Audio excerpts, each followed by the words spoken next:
দিদা আমাদের বাড়িতে থাকাকালীন একদিন বাবাকে বলেছিলাম বিরিয়ানি আনতে। তো বাবা যথারীতি আমাদের জন্য নিয়ে এসেছিল।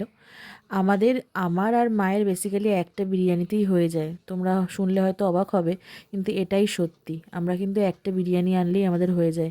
এক্সট্রা একটা আলু আর এক্সট্রা একটা চিকেনের পিস আমরা আনি, তাহলেই কিন্তু আমাদের একদম রাতের জন্য এনাফ। তো যথারীতি বিরিয়ানি আনা হয়েছিল সেবার দুটো। দিদা, আমি আর মা ভাগ করে খেয়েছিলাম।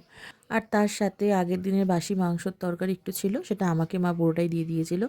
বিশ্বাস করবে না, রাইসটা যেটা দেখছো ওটা এখনও রয়ে গেছে। আমরা তিনজনে খাওয়ার পরেও কিন্তু ওটা ছিল, বেঁচে গিয়েছিল, যেটা আমি পরে আবার খেয়েছি। তো আমার ভাগ্যে এই লেগ পিসটাই পড়েছিল বলতে মা আমাকে প্রত্যেকবার লেগ পিস যদি পায়, মানে লেগ পিস যদি বিরিয়ানির সাথে আসে, তাহলে আমাকেই দিয়ে দেয়। তো যথারীতি অনেক দিন পর মনের আনন্দে বিরিয়ানি খাচ্ছিলাম। আর দেখো, সব সময় তো বড় বড় দোকান থেকে বিরিয়ানি খাওয়া সম্ভব হয় না, মাঝে মধ্যে লোকাল জায়গা থেকেও বিরিয়ানি আনতে বলি বাবাকে। আজকের বিরিয়ানিটাও কিন্তু লোকাল জায়গা থেকেই আনা ছিল। তো চলো, আবার পরবর্তী অন্য একটা ভিডিও দেখা হচ্ছে।